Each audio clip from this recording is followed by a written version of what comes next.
Hello, welcome to your new moon tarot readings for September 2016. Thank you for stopping by. New moons are the best time to plant the seeds to co-create your life, and you are going to tend to these seeds, nurture them, water them, help them grow, and they will culminate into full moons 6 months from now, roughly 6 months from now.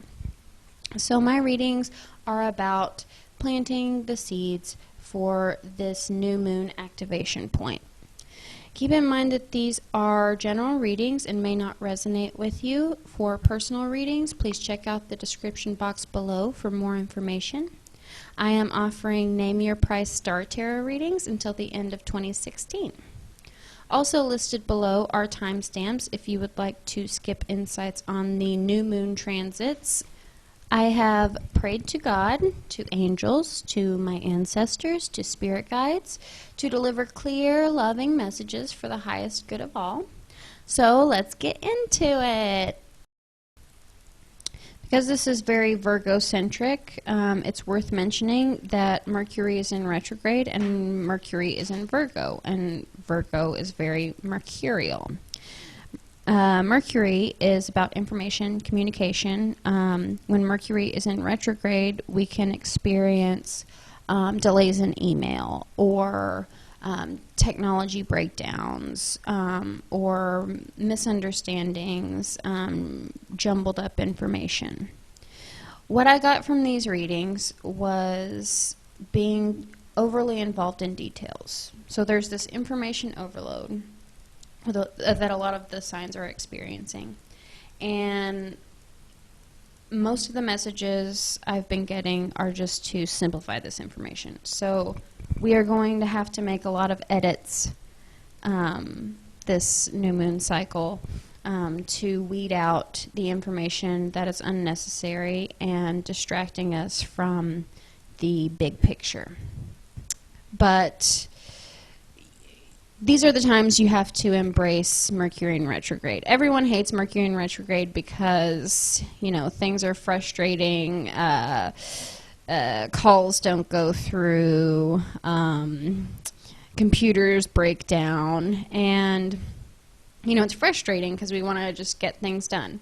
But I think there's a purpose. I think to embrace Mercury in retrograde is to look at these breakdowns and look at them as happy accidents.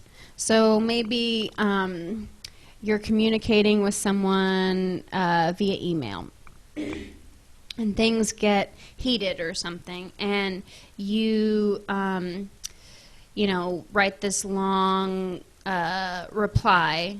Oh, what would be even better is comments, because a lot of people fight in like social media comments. So let's use this as an example.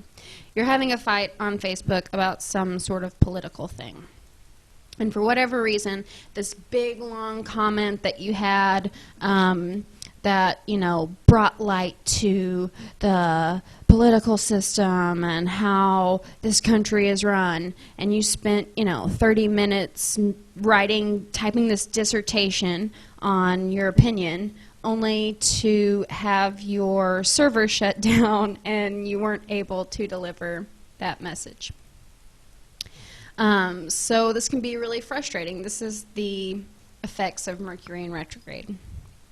But I think during these times, it helps us, like, that message wasn't meant to go through, so it helps us stop, slow down, and think of better ways to get our message across, to figure out better ways to use technology. So it's just a time to embrace Mercury in retrograde is to embrace the delays as times to perfect systems. And because this is in Virgo, and because Virgo is ruled by Mercury, I think what we can learn from Virgo in this Mercury in retrograde, in this Sun in Virgo, in this Moon in Virgo, is to step back from our like hypercriticism, which is also Virgo, but step back from the situation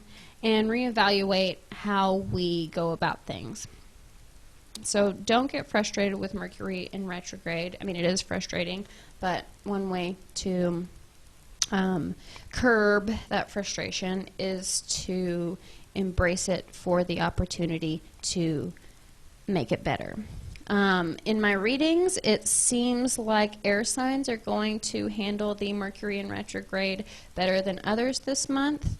They're very cerebral signs. They think a lot about abstract thought, and they're very like communicative. So that is my Mercury in retrograde. Another planetary influence that has been activated during this new moon is the Pisces-Saturn square.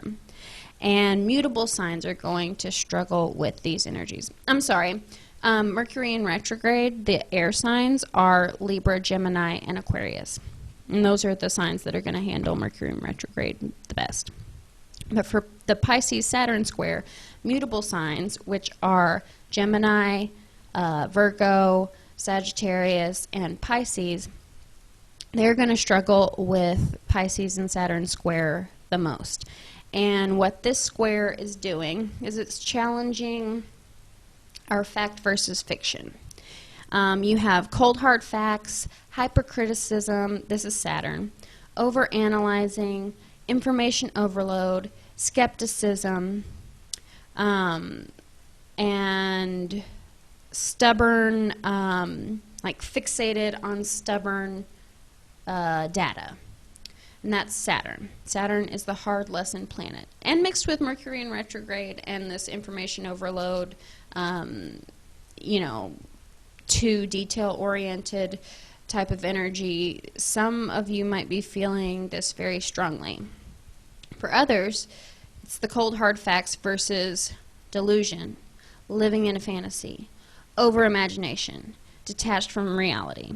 So that's going to be on the Pisces end. It's going to be more dreamy. It's going to be more detached from reality, not living, not seeing what's really there, like believable lies. So I think this Pisces-Saturn square is going, how we can use this, it's going to cause a lot of fights. It's going to cause a lot of fights, in the workplace. It's going to cause a lot of fights in families, in like multi-generational situations.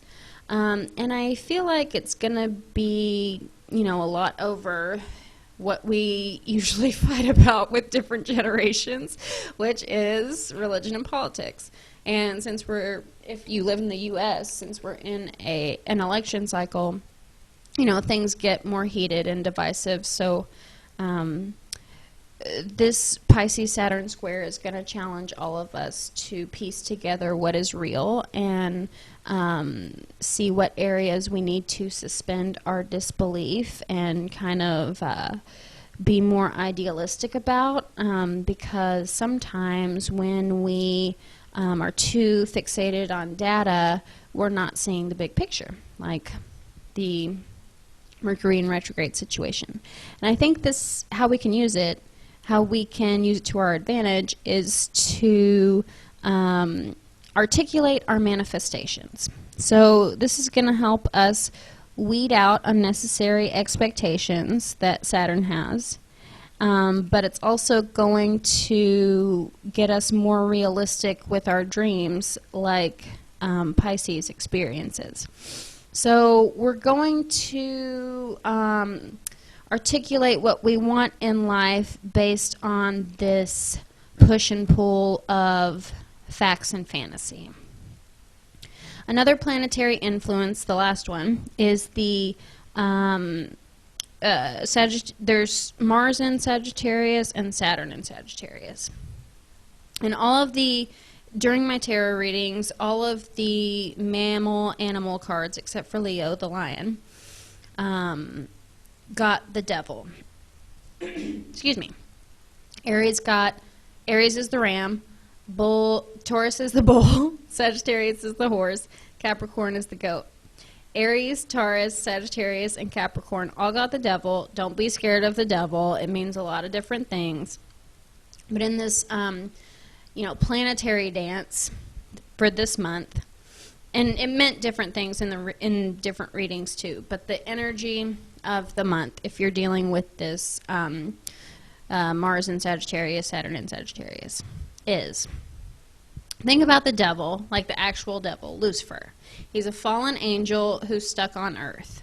So I think the energy we're dealing with is in regards to our animal urges, to, sex and lust, or ego drama and us lashing out.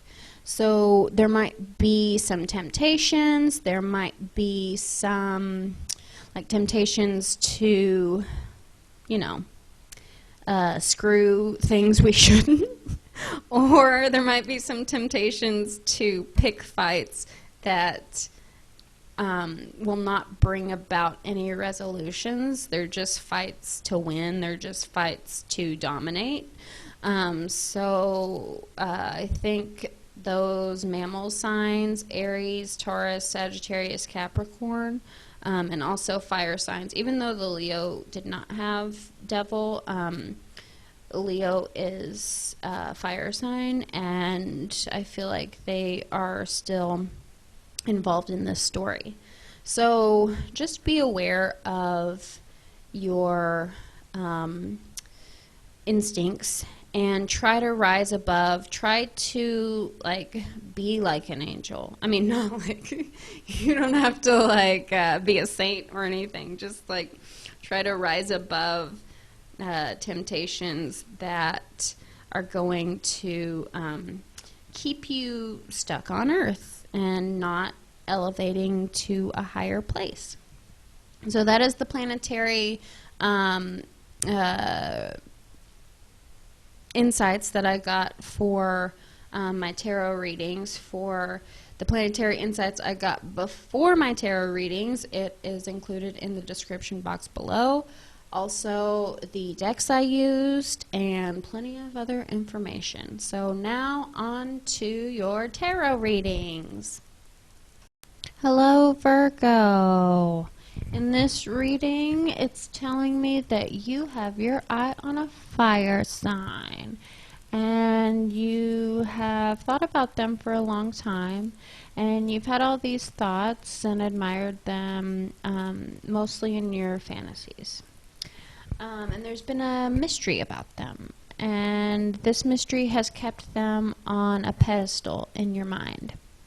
And you think, oh, they're everything on my checklist. They want a family, they are the same nationality, they make 6 figures a year.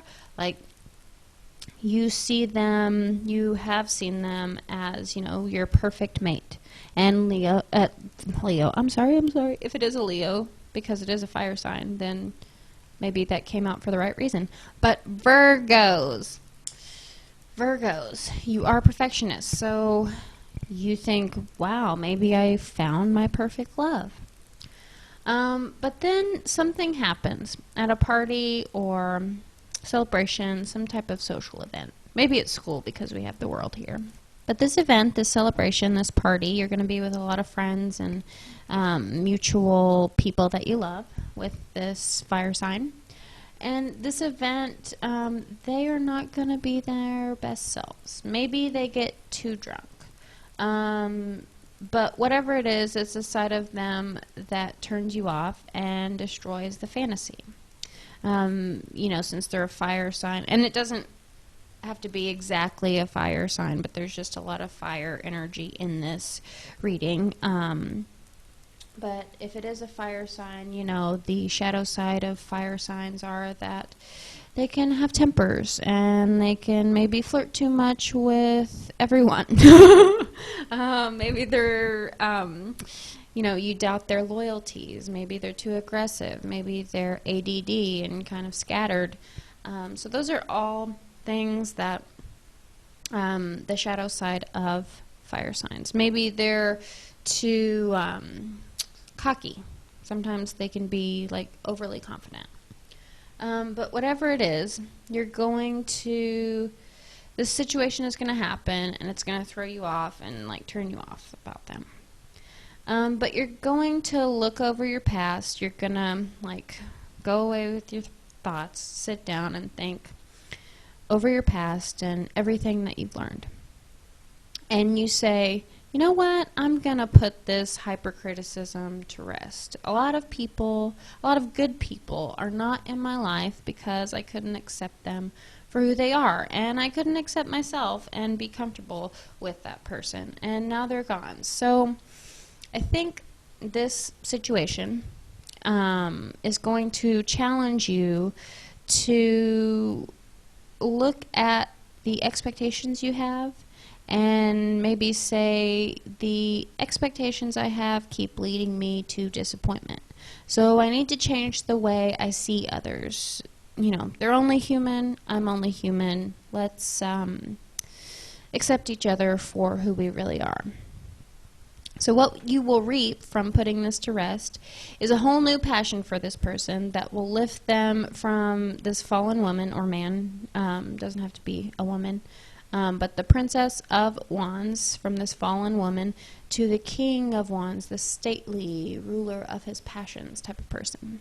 And you'll be even more attracted to this person. They'll give you a drive and a lust for life, and they'll go from you seeing them at their worst to something even better than your meticulous fantasies could ever scrutinize.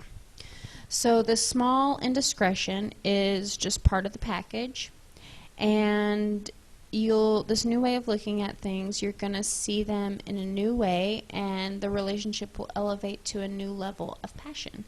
You'll see them as their whole self and not just who you want them to be, the parts that you want them to be. So I feel like they are going to teach you a lot, and what you'll learn is that what you thought was unattractive in a person is actually the most beautiful thing about them. And you'll want them even more, and we end with the Lovers, which is beautiful. So getting rid of a practice that isn't serving you, putting this hypercriticism to rest, you'll be getting rid of it. It's not serving you because it's putting out walls to keep out flaws. So it's less about the parts, like I said, and more about the whole. And what this situation will cultivate is that you'll be able to perfect imperfection. Because what I feel like Virgo's challenge in love is that they have all these expectations, at least disappointment, and they're always brokenhearted because this person didn't meet their expectations. And Virgos are really critical, and they're worst critics. So as critical as they are of others, they can be even more critical on themselves. But the thing with love is not perfect. Love is a system based on overlooking flaws and conquering doubt and having faith and seeing the halo around someone and how beautiful they are. So your challenge, or the new way you're going to do things, is to see the perfection in the imperfect flaws. We also have Neptune reversed here, so you might check out the Pisces video. Pisces is ruled by Neptune, and it had some similar cards in it, so if this is not a fire sign, it could also be a Pisces. The mutable signs, Pisces, Sagittarius, Virgo, and Gemini, they're going to have a more difficult challenge with the Saturn-Neptune square, and that challenge deals with facts, cold hard facts versus your imagination and your fantasies and your delusions. So what I think Virgo's challenge is this month is that you have too much details and your fantasies are too rigid. So this is similar advice to another sign. I forget what it was, but it's a theme of this month, this new moon, is to just simplify those fantasies, simplify the details, simplify your fantasies, and take the pressure off of this amazing person that you love and that gives you, you know, this, that you're turned on by. So that's perfect. I really hope things work out, Virgo. Thank you for listening. I love you. Ooh, one more thing I want to talk about. Neptune in reverse can also signify addiction. So if there is someone who gets a little too drunk, then maybe it's a good time to discuss that and work through that with that person. But whatever it is, it will again elevate you to a new place in your relationship. But Neptune in reverse can mean addiction, and because I felt like it was, you know, a drunk person, then it's very likely that they might have problems with addiction. So I hope that all turns out for the best. I know it's going to be good for you. I feel like it's going to be good for you. So yes, thank you, Virgo. Don't forget to like, share, and subscribe, and leave a comment below. Again, if you would like to schedule a personal reading, I am offering name your price readings.